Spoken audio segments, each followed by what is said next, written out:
ओम नमो भगवते वासुदेवाय।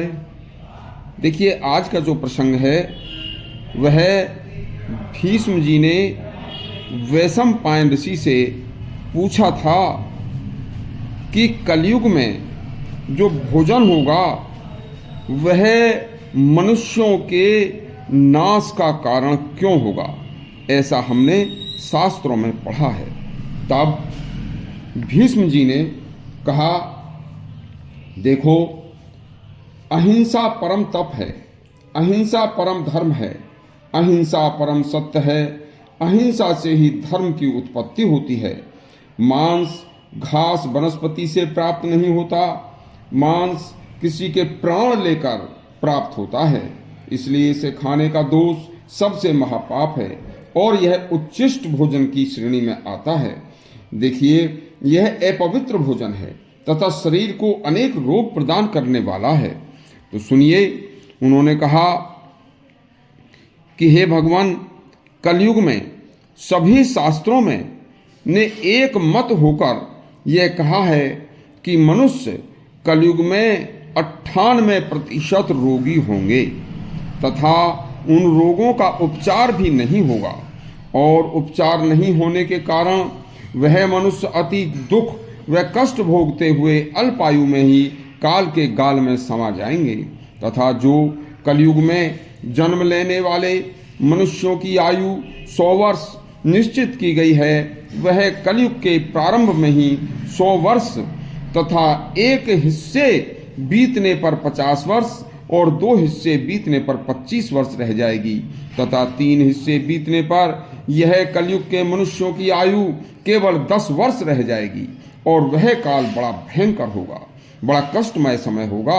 और बस इस तरह आयु का कम तथा मनुष्यों के रोगी होने के मुख्य कारण जो होगा वह मनुष्यों का भोजन होगा। कलयुग में 98% लोग मांस भक्षण करने में लग जाएंगे। कलयुग में दुर्बुद्धि के कारण मांस खाना पौष्टिक व अच्छा भोजन माना जाएगा। शरीर से प्राण निकलने के बाद तथा किसी पशु की हत्या करने के बाद उस मृत पशु के शरीर में केवल कुछ घड़ी के बाद ही अति सूक्ष्म कीड़े पड़ने शुरू हो जाते हैं और मांस सड़ना शुरू हो जाता है।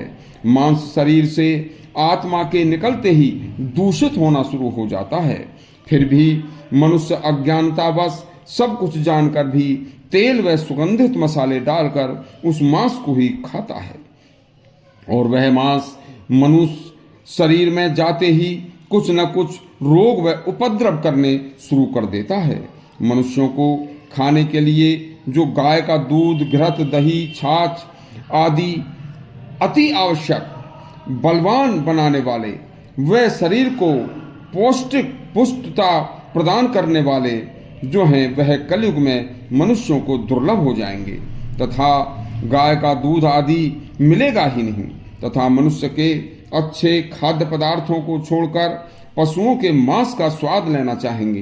हे युधिष्ठिर, संसार में चाहे पशु हो या पक्षी या मनुष्य, उसके लिए प्राणों से ज्यादा प्रिय दूसरी कोई चीज नहीं होती। और जब कोई मनुष्य किसी जीव, पशु या पक्षी की हत्या करके गला काटकर अपने भोजन की इच्छा से यह दुष्कर्म करता है तो उस समय वह जीव चीखता है, रोता है। यदि उसकी भाषा को वध करने वाला यदि समझने वाला होता तो कभी किसी की गर्दन न काटता। उस समय अपना वध होता देखकर उसकी आत्मा अति करुण विलाप करती है, लेकिन मनुष्य अपने मद में उसे काट कर ही होश लेता है और उसकी नहीं सुनता। जब भगवान ने प्रकृति में मनुष्य को सब प्रकार के फल व अन्न दिए हैं तो मनुष्य को सभी जीवों पर अभय दान करना चाहिए। दया का भाव त्याग कर ही कोई किसी की हत्या कर सकता है। मांस खाना महापाप तथा दया भाव का महापुण्य है, जो मनुष्य कलयुग में भूल जाएंगे।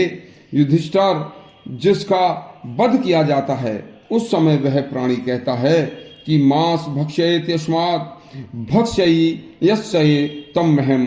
आज तू मुझे खा रहा है, कभी मैं तुझे खाऊंगा, यही मांस का मांसत्व है। इस जन्म में जो किसी जीव की हत्या करता है उसके अगले जन्म में कोई हिंसक पशु शेर चीता आदि बनकर उस हत्या करने वाले को खाता है।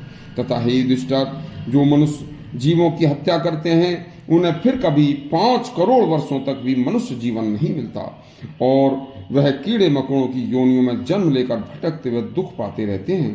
हे युधिष्ठिर, कलयुग में जो मांस भक्षण से बच जाएंगे वो लोग रोगी होकर अल्पायु में प्राण नहीं त्यागेंगे। महाभारत के अनुशासन पर्व का यह भीष्म युधिष्ठिर का संवाद अति कल्याणकारी संवाद है। इसी तरह के और कल्याणकारी और शास्त्रों के प्रसंगों को सुनने के लिए हमारे चैनल को सब्सक्राइब करें तथा घंटी अवश्य दबाएं। धन्यवाद।